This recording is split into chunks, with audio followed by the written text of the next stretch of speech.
ભર ઉનાળે માવઠું। જી હા, મે મહિનો શરૂ થયો, પ્રચંડ ગરમી હતી।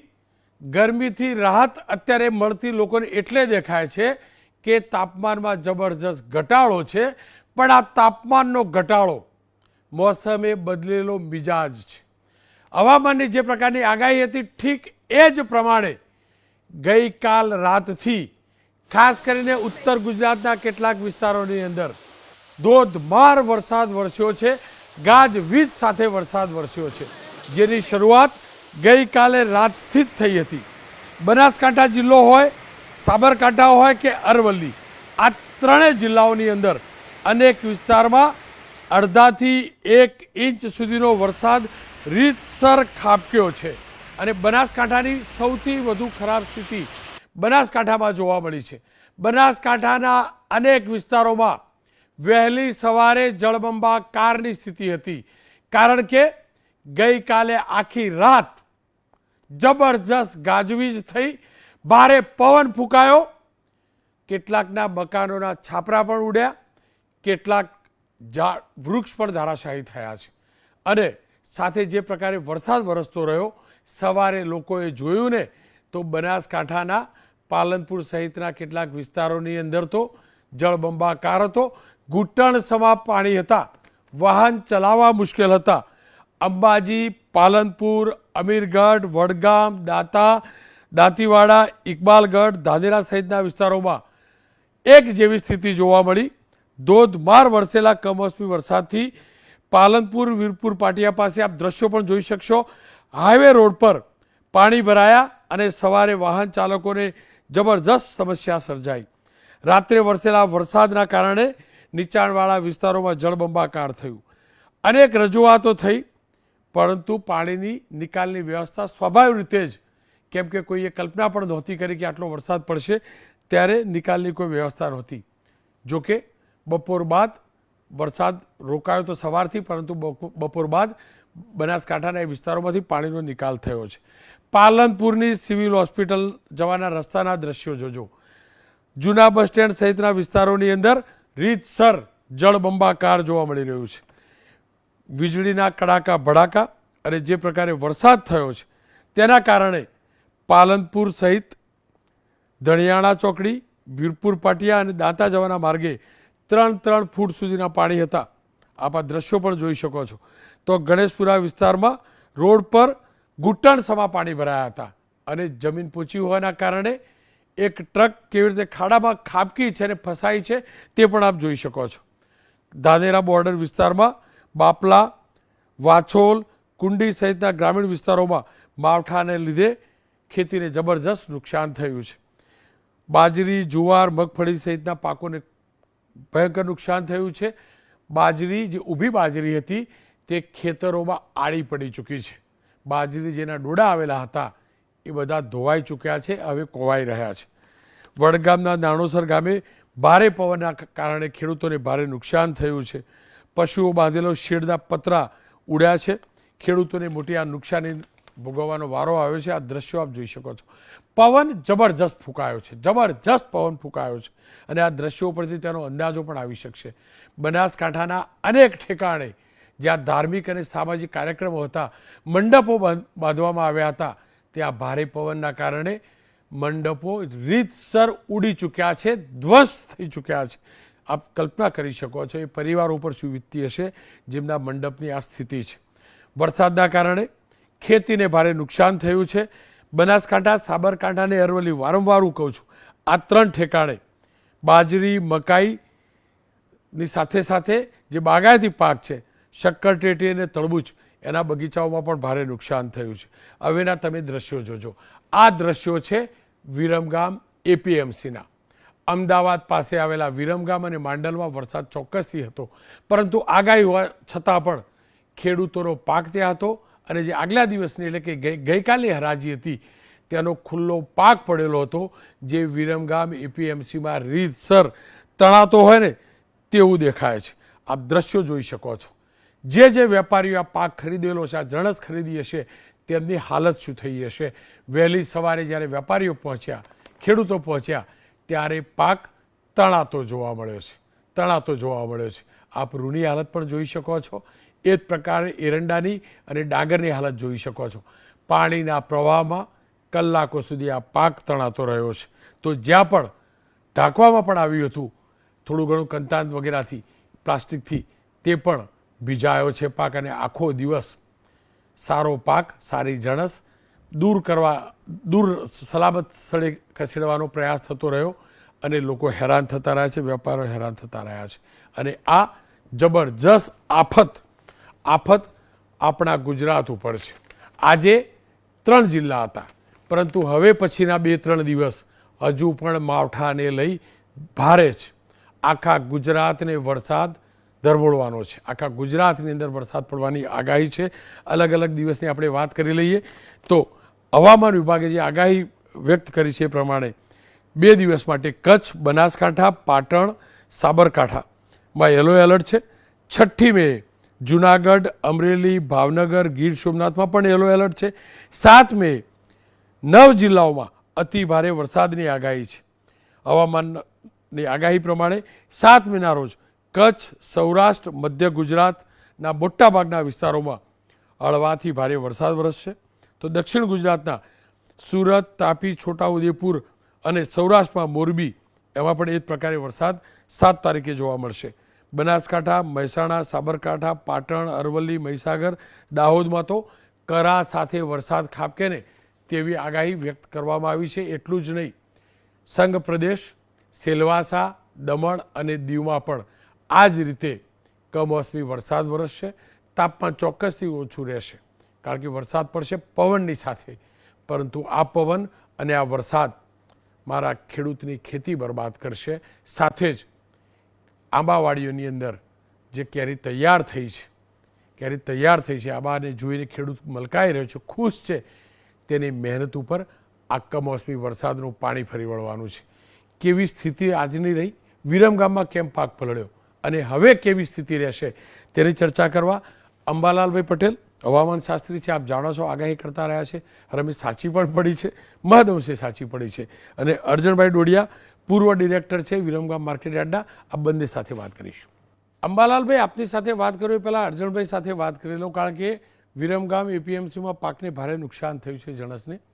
અર્જણભાઈ, કયા પ્રકારનું નુકસાન થયું છે, કેટલું નુકસાન થયું છે? કારણ કે જે દ્રશ્યો આવ્યા છે એ તો લાગી રહ્યું છે કે આખો પાક તણાતો હોય, તૈયાર જણસ તણાતો હોય એવા દ્રશ્યો છે. અમારે એપીએમસી વિરમગામમાં પાકમાં ખેડૂત વેપારીનું પુષ્કળ નુકસાન થયું છે.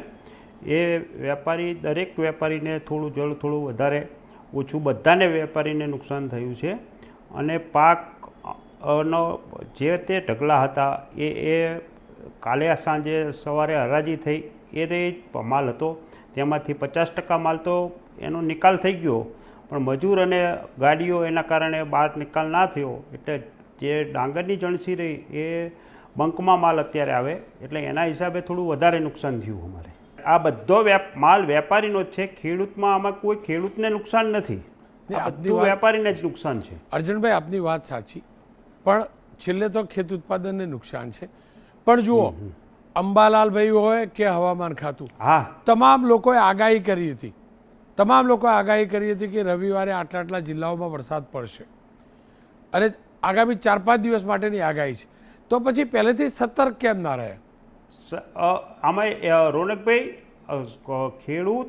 ખેડૂતને પોતાનો માલ, અંબાલાલભાઈએ આગાહી કરી હોય એટલે ખેડૂતને પોતાનો માલ પોતાના ખેતરમાંથી બહાર કાઢવાની ઉતાવળ હોય. ત્યાં વેપારીને એ હરાજીમાં આવે એટલે માલ લેવો પડે, બરાબર. એટલે એના હિસાબે આમાં શું, વરસાદની આગાહી કરે એટલે ખેડૂતને ઉતાવળ હોય, ખેડૂતે એનો માલ બહાર તો અંદર ઘરમાં તો આ રાખી નાખે. અને ડાંગર એવી વસ્તુ છે એ બંકમાં પાકે. દરેક ખેડૂતને 5-5 હજાર મણ પકવવાવાળા ખેડૂત છે, એટલે એના માટે એ ગામડામાં સગવડ હોતી નથી, બરાબર. ક્યાં ગોડાઉન કરે, ક્યાં ખેતરમાં રાખે. અને એક દિવસે હાર્વેસ્ટર આવે એટલે કપાઈ અને એ માલ સીધો માર્કેટમાં જ આવે. અચ્છા અર્જણભાઈ, જુઓ, હજુ પણ 3-4 દિવસ ભારે વરસાદની આગાહી છે, તો પછી બાકીની જણસનું શું આયોજન છે? કેટલીક જગ્યાએ તો શેડ બનાવાયેલા છે. હું માનતો નથી કે વિરમગામમાં એટલા શેડ હોય, પણ હવે આગામી 4 દિવસમાં પાક ન પલળે એ માટે શું આયોજન? વિરમગામ એપીએમસીમાં પણ શેડ છે જ, બરાબર. પણ ડાંગરની જણસી એવી જણ છે એ શેડમાં સમાય જ નહીં. રોજ 20,000 થી 25,000 મણ ડાંગર એવરેજ આવે, બરાબર. એને મજૂર રોજ સાંજે ભરી બહાર મોકલવાની, ગાડીઓ લેવાની, બધું કરવાનું હોય, અને મજૂર તાપના કારણે મજૂર પૂરેપૂરું કામ ના કરી શકે, એટલે થોડી વધારે આનું નુકસાન આવે છે.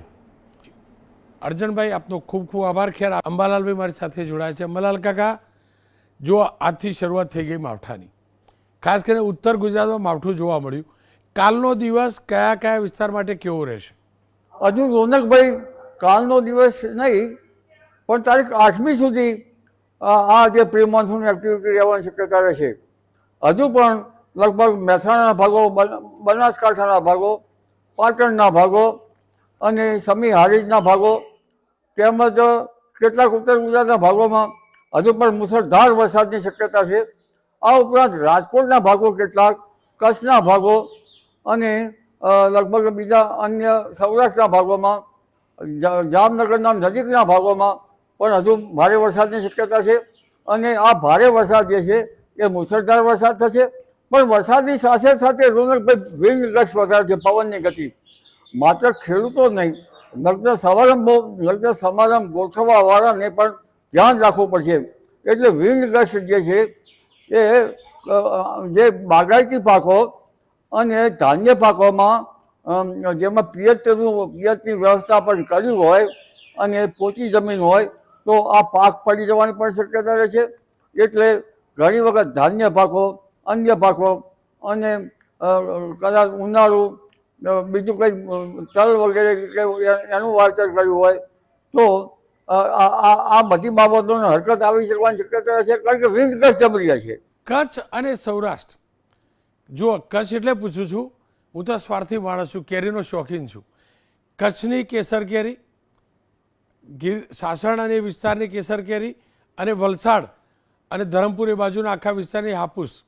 તો વલસાડ, નવસારી, કચ્છ અને સૌરાષ્ટ્રના વિસ્તાર કે જ્યાં આંબાવાડી છે, ત્યાં કેવા પ્રકારનું આબોહવા રહેવાનું છે? આબોહવા તો વલસાડ, સુરત તરફ દક્ષિણ ગુજરાતમાં પણ વરસાદની શક્યતા છે. અને જે કેરીનો વિસ્તાર જે છે લગભગ જૂનાગઢના ભાગોમાં પણ વરસાદની શક્યતા છે. તદુપરાંત અમરેલીના ભાગો પર મુસળધાર વરસાદ થવાની શક્યતા છે. એટલે સૌરાષ્ટ્રના ભિન્ન ભાગોમાં હજુ પણ ભારે, કેટલાક ભાગમાં અતિભારે વરસાદ થવાની શક્યતા છે. ભર ઉનાળે ચોમાસા જેવો માહોલ હજુ તારીખ 4, 5, 6 તારીખમાં રહેશે. પણ રોનકભાઈ 8 તારીખની આસપાસ પણ આવી ગતિવિધિ રહેશે. અને હજુ 8 તારીખ પાછી ગતિવિધિ તો રહે છે જ, પણ વિન્ડ ગસ્ટથી તો હજુ તારીખ 11થી લગભગ